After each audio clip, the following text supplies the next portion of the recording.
Perkenalkan, nama saya Novia dari kelas RA2 Prodi PGSD. Baiklah, di sini saya akan menjelaskan tentang posisi, fungsi, dan manfaat psikologi pendidikan mata kuliah psikologi pendidikan. Sebelumnya, kita harus tahu dulu apa itu psikologi pendidikan. Psikologi pendidikan adalah cabang dari psikologi yang dalam penguraian dan penelitiannya lebih menekankan pada masalah pertumbuhan dan perkembangan anak, baik fisik maupun mental, yang sangat erat hubungannya dalam masalah pendidikan, terutama yang mempengaruhi proses dan keberhasilan belajar. Jadi, psikologi pendidikan itu bermaksud untuk menerapkan psikologi ke dalam proses yang membawa pengubahan tingkah laku. Baik, langsung saja kita masuk ke materi selanjutnya. Posisi psikologi pendidikan. Sebelumnya kita sudah tahu pengertian psikologi pendidikan. Jadi, psikologi pendidikan itu merupakan cabang psikologi yang khusus diaplikasikan dalam bidang pendidikan, yaitu mempelajari perilaku individu dalam situasi pendidikan. Psikologi pendidikan memberikan kontribusi penting dalam memecahkan masalah yang dihadapi oleh pendidik dalam merumuskan tujuan pembelajaran. Selain itu juga memberikan bimbingan tentang cara-cara merumuskan tujuan pembelajaran. Dalam proses pendidikan, pencapaian tujuan pendidikan merupakan tanggung jawab yang harus dipikul bersama antara guru, siswa, dan pihak lainnya. Peranan guru sangat penting dalam proses pendidikan. Dalam situasi pendidikan, guru berperan sebagai penyampai, penerjemah, pelestari, dan pengembangan ilmu, pengetahuan, serta sistem nilai. Secara operasional, dalam proses belajar mengajar, guru berperan sebagai perencana, pelaksana, penilai, dan pembimbing siswa. Dengan dasar tersebut, maka landasan profesi yang pertama bagi seorang guru adalah yang pertama itu memahami siswa dengan segala karakteristiknya. Yang kedua, memahami diri pribadi atas segala kemampuan dan kelemahannya. Dan yang ketiga, memahami situasi atau proses belajar mengajar yang akan dihadapinya. Selanjutnya, kita masuk ke fungsi psikologi pendidikan. Seperti yang kita ketahui, yang namanya pendidikan itu sangat penting, di mana di dalamnya kita bisa mempelajari banyak hal, mulai dari ilmu pasti dan juga ilmu yang dalam pembelajarannya dibutuhkan berbagai teori atau pola pikir dari kita sendiri. Nah, berikut ini diuraikan fungsi psikologi pendidikan. Yang pertama, dapat dijadikan sebagai metode pembelajaran yang tepat. Ini salah satu fungsi yang bisa kita dapatkan dari psikologi pendidikan. Sehingga untuk yang mengajar memang seharusnya memiliki ilmu dan juga teknik pembelajaran serta ilmu psikologi yang memang tepat. Yang kedua, efektif dalam pembelajaran yang sesuai. Ini maksudnya untuk seorang pengajar atau pembuatan kurikulum yang memiliki ilmu psikologi bisa membuat dengan pembelajaran yang memang sangat efektif dan juga maksimal. Dan yang ketiga, dapat menghindari dari adanya penilaian yang subjektif. Hal ini dengan kita memiliki ilmu psikologi nantinya akan lebih memudahkan kita dalam mengetahui kelemahan dan juga kelebihan dari masing-masing. Karena saat mengadakan sebuah pembelajaran, biasanya akan ada penilaian subjektif yang bisa ditonjolkan dari adanya evaluasi yang dilakukan.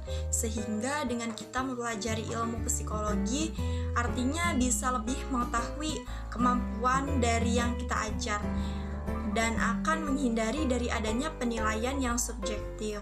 Yang keempat, dijadikan sebagai metode konseling dan juga bimbingan. Dalam ilmu psikologi, kita akan diajarkan mengenai tingkah laku dan membaca karakter setiap manusia, di mana hubungannya dalam pembelajaran bisa memudahkan pembuatan kurikulum dan juga membantu peserta didik yang bisa menyediakan berbagai pembelajaran dengan baik, khususnya dalam masalah yang berkaitan dengan akademik. Yang kelima, memberikan motivasi dalam pembelajaran.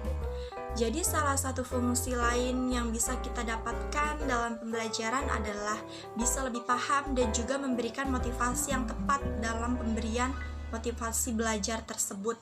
Selain itu, potensi yang akan mudah terlihat dan juga memotivasi untuk mendorong para peserta didik belajar lebih baik lagi. Dalam fungsi yang satu ini, kita juga bisa membuat kurikulum yang sedang disusun tercapai sampai tepat dengan sasaran. Yang keenam, melihat potensi belajar murid. Hal ini dengan memiliki kelebihan ilmu psikologi, nantinya kita bisa melihat apa saja potensi siswa dan sejauh mana siswa tersebut bisa melakukan pembelajaran dengan baik. Yang ketujuh, sebagai evaluasi hasil belajar. Sebagai tenaga pengajar, tentunya kita diharuskan memberikan pembelajaran yang baik untuk peserta didik. Selain itu, dengan menguasai ilmu psikologi, nantinya kita bisa lebih memahami dan mengetahui mengenai hasil atau evaluasi hasil belajar dari setiap murid.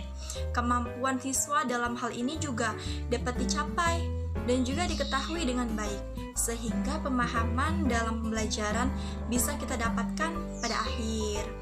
Yang kedelapan, dapat dijadikan sebagai metode belajar yang tepat. Psikologi pendidikan memang sangat membantu perihal yang berkaitan dengan pembelajaran, di mana peserta didik dan pendidikan bisa memahami satu sama lain. Khususnya itu untuk seorang pendidik akan jauh lebih mudah menemukan metode belajar yang tepat dan juga sesuai dengan yang diinginkan murid. Namun, tidak melenceng dari kurikulum yang telah ditetapkan. Yang kesembilan, membuat suasana belajar lebih menyenangkan. Hal ini untuk para peserta didik tentunya memang harus memberikan kondisi belajar yang kondusif, tetapi hal tersebut tentu memang tidak mudah. Psikologi dalam pembelajaran nantinya bisa membuat metode pendidikan akan terasa jauh lebih menyenangkan. Apalagi peserta didik di zaman modern seperti saat ini memang menginginkan metode yang lebih menyenangkan dan tidak membuat mereka takut akan pengajar atau gurunya. Yang ke-10, pembentukan kurikulum yang sesuai dalam pembuatan kurikulum pembelajaran memang tidak bisa dilakukan secara sembarangan, di mana kita membutuhkan keahlian dan juga kesesuaian dari kurikulum yang diberikan sebelumnya.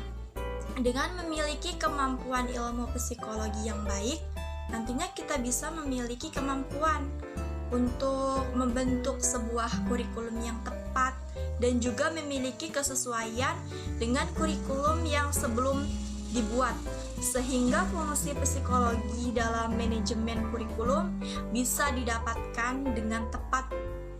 Yang ke-11, dapat melihat karakter dari setiap peserta didik. Dengan memiliki ilmu psikologi, kita juga bisa mendapatkan fungsi lainnya berupa pembentukan sebuah karakter dalam pembentukan kepribadian setiap peserta didik.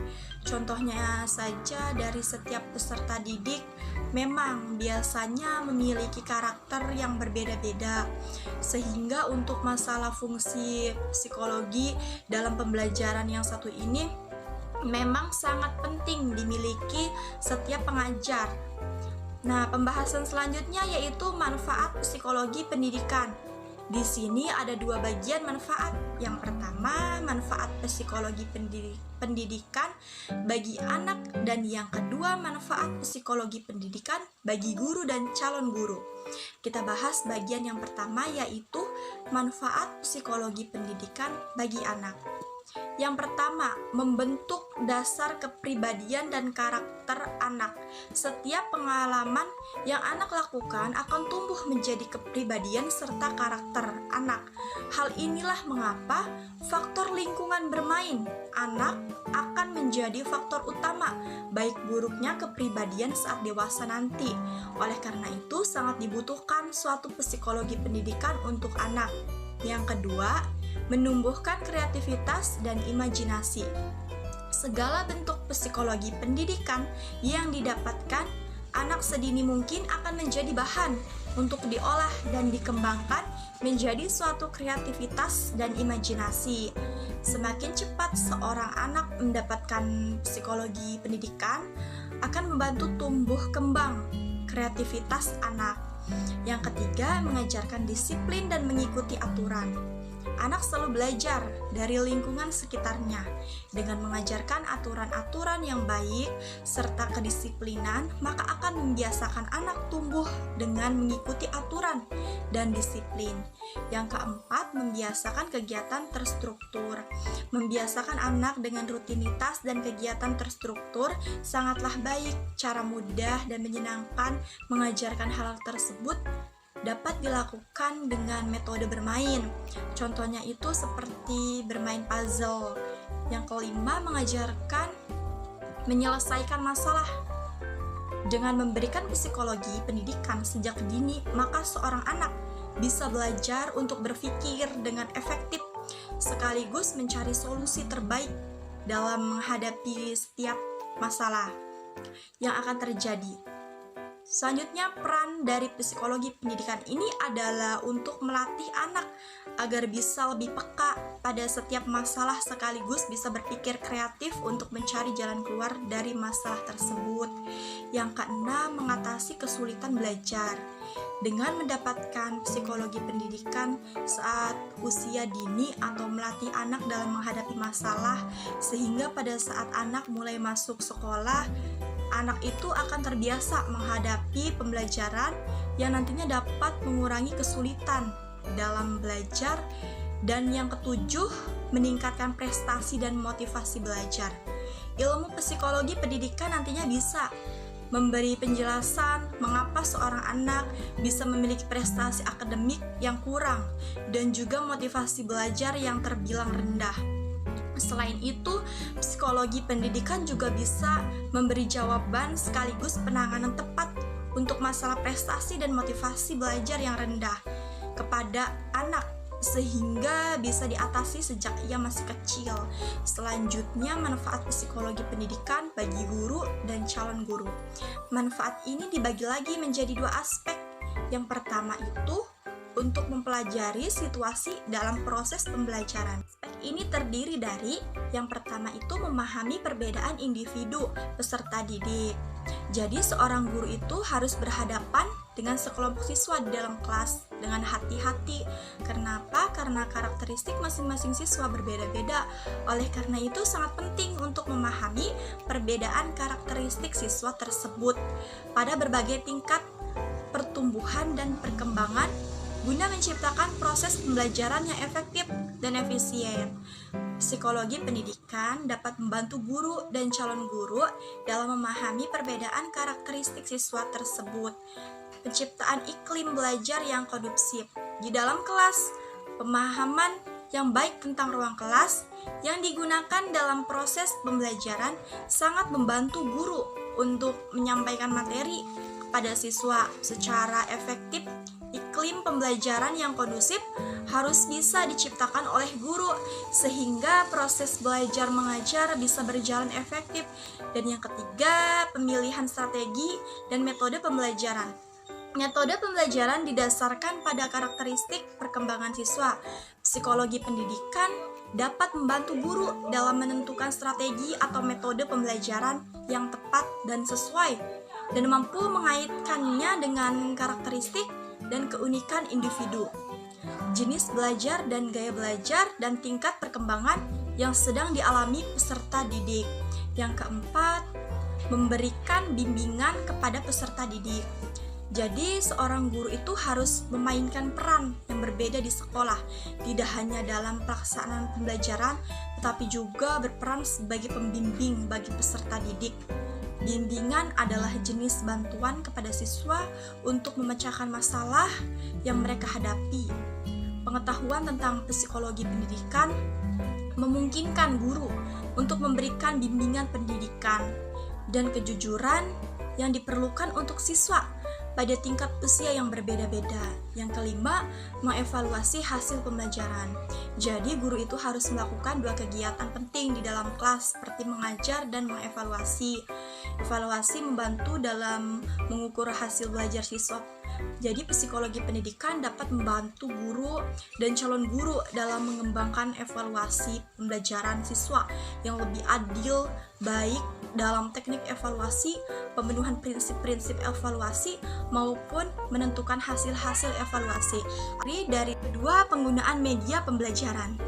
Pengetahuan tentang psikologi pendidikan diperlukan guru untuk merencanakan dengan tepat media pembelajaran yang akan digunakan, misalnya penggunaan media audiovisual, sehingga dapat memberikan gambaran nyata kepada peserta didik.